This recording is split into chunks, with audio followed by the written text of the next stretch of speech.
All right, what's going on, everyone? I saw Superman today, and I recorded a whole review, and I was editing it, and the lighting was just scuffed, and the audio was trash, so I had to start the whole thing over.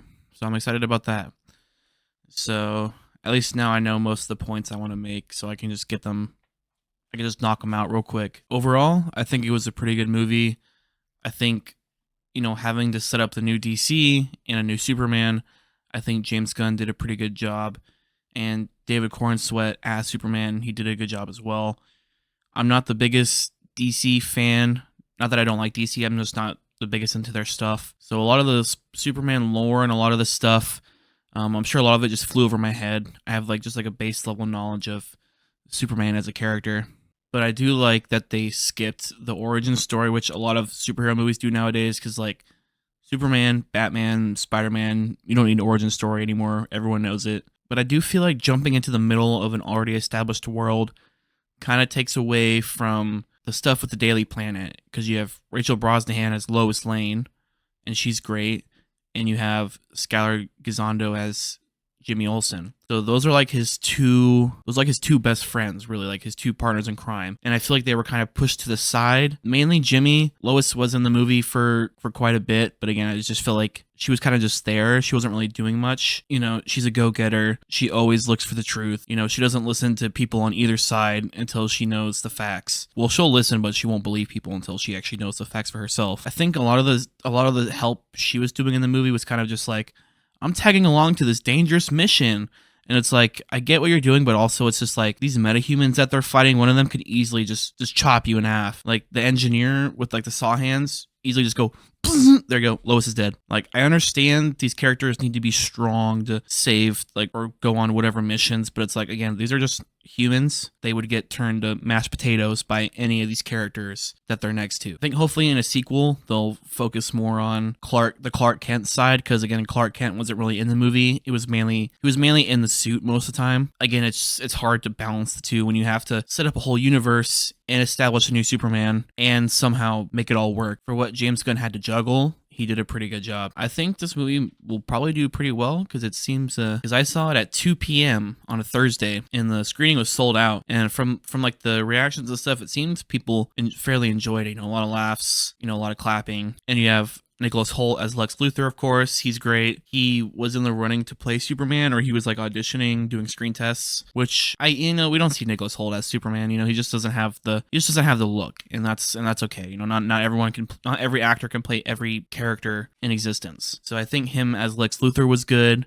I think he nailed the like angsty like man baby that Lex Luthor can be. He can be intimidating, but also he can be a whiny little baby sometimes. And I feel like he matched the dynamic between those two.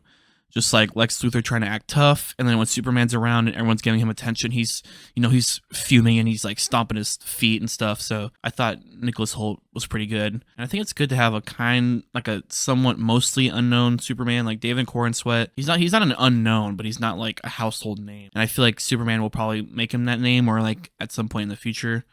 I don't think this movie everyone's gonna be like, oh my god, David Cornsweet, like, oh my god.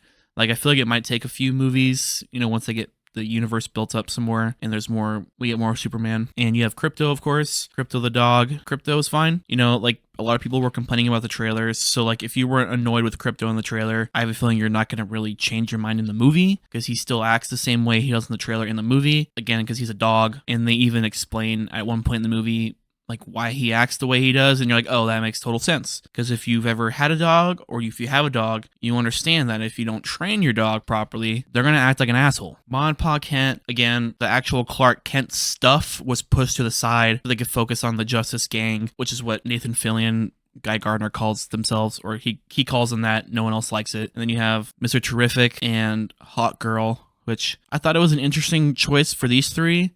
But Mr. Terrific, after watching the way he fights and the technology and stuff like that, it's very reminiscent of Yondu. Just how his like weapons are an extension of himself, and how he's controlling them, and how it's just, how like in a Yondu fight scene, he's just walking through a room and his arrows just whistling around, killing everybody. That's kind of what his character is doing with his like little magic tech ball things that he has. So I thought his powers were pretty cool. And the Green Lanterns are sweet. I've always been a fan of the Green Lanterns, and seeing it actually on the big screen. Well, we saw it in the Ryan Reynolds one, which the constructs and stuff they did in that movie was cool. The movie itself was not good, of course. You know, obviously Guy Gardner is kind of an ass, so he's like flipping people off and throwing cars and stuff with his middle finger. And I think and I'm excited for the Lanterns show that they're doing. I'm curious to see what more constructs they can come up with, you know, when they bring in like Jon Stewart and Hal Jordan, because I think Hal Jordan's supposed to be like one of the most creative people when it comes to constructs. So excited for the show. You know, what they set up in this world is good. I see what they're setting up, what they're doing, where they're going. Well, not really where they're going, but kind of like what they might be going for. And Pa Kent, I didn't really touch on it much, but they were in the movie for like 10 minutes max. So if you were expecting like a good heartfelt, I mean, there is a good like family moment, a good heartfelt family moment, but that's the only part that really has the heart with Pa. And this movie has, and you'll hear a lot about it, like this movie does have a lot of political undertones. Well, not even really undertones, they're kind of thrown in your face. Not in a bad way, just, again, Superman, he's from another planet. He's technically an alien. He crashed on Earth. He was raised by Americans, and so, of course, it's going to get politicized. But yeah, the action's good. You know, the set pieces are cool.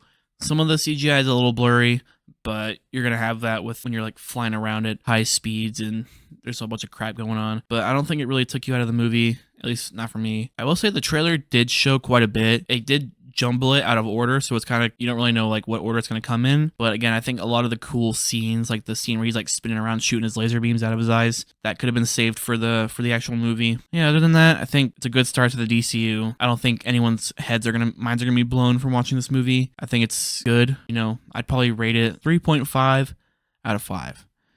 I think it's fresh, just like a little bit above fresh, but it's missing something. It's just missing, again, more of that personal dynamic. And again, they had to set up this universe, so they had to sacrifice some things. And I think, you know, you probably should see it in the theater, you know, if you're curious. If you're not a fan of superhero movies, it's not going to convert you into a superhero fan. Yeah, let me know down below. Did you see Superman? Did you like Superman? Did you not like it? Let me know. Hit the like button, subscribe. Peace.